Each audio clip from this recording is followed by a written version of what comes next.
A visit to the Yucatan can be such an inspiration in the kitchen, and one of the most iconic dishes from the region is Sopa de Lima. I can't tell you how many people have asked me for a Sopa de Lima recipe. It has flavors that people can only find in the Yucatan, so it makes for a memorable dish.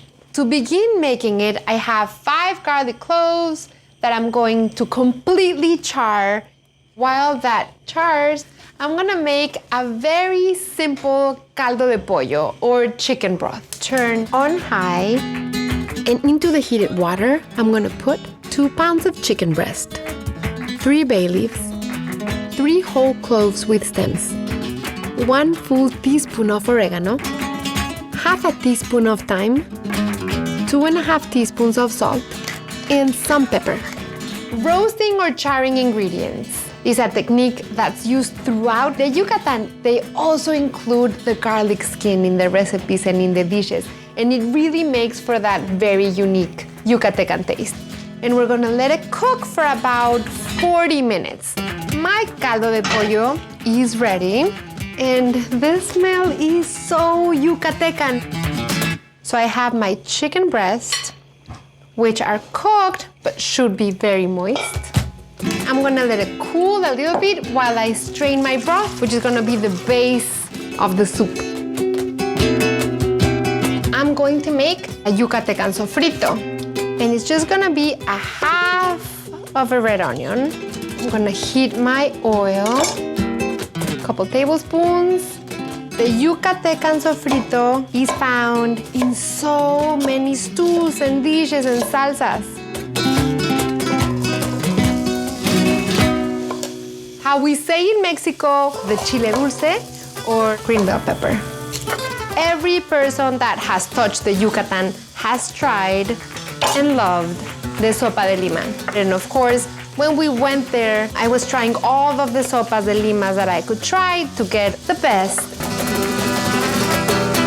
I'm adding the tomatoes. The sofrito needs to break down, and while this happens, I'm gonna shred the chicken. This chicken should be yummy because the cooking process didn't suck out all of the moisture that the chicken had.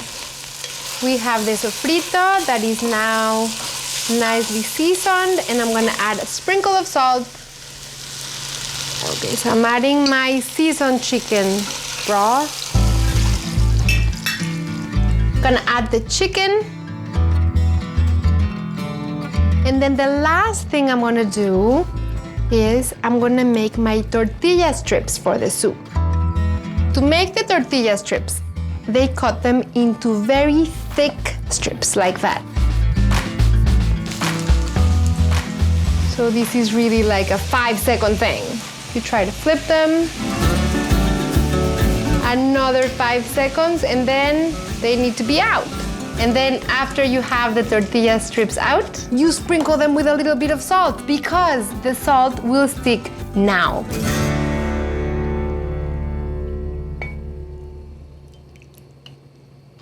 The nice rich broth, which you can see has a lot of color and a lot of flavor. The most important thing about the Sopa de Lima is the lima. And the lima used to be impossible to find in the US, but not anymore. You need to go and talk to your grocer and tell him to bring lima. They're so delicious. They're very different from the lime and from the lemon. So see, it's a different kind of citrus. It is less oval. It is more round like an orange. It has a very thin peel, and it should be very, very soft. And just wait until you see when I cut through it. So I'm gonna cut it in half. This is a lima, and you've never tasted anything like this. First of all, I just sliced it, and the aroma, the fragrance, it is flowery and fragrant and so fresh. And the taste is, imagine a lemon or a lime without the acid or the tart, because the lima has the lowest amount of citric acid in any citrus. So you just get the sweet. A add a couple of slices of the lima.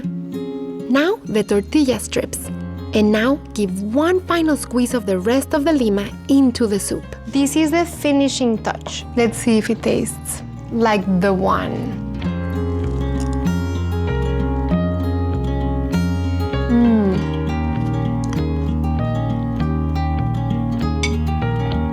So light, so comforting, but the lima adds that nice sweetness, like all over the soup, that fragrance, that flowery fragrance. It is so good, it is so homey, it is so unpretentious, just like the Yucatan.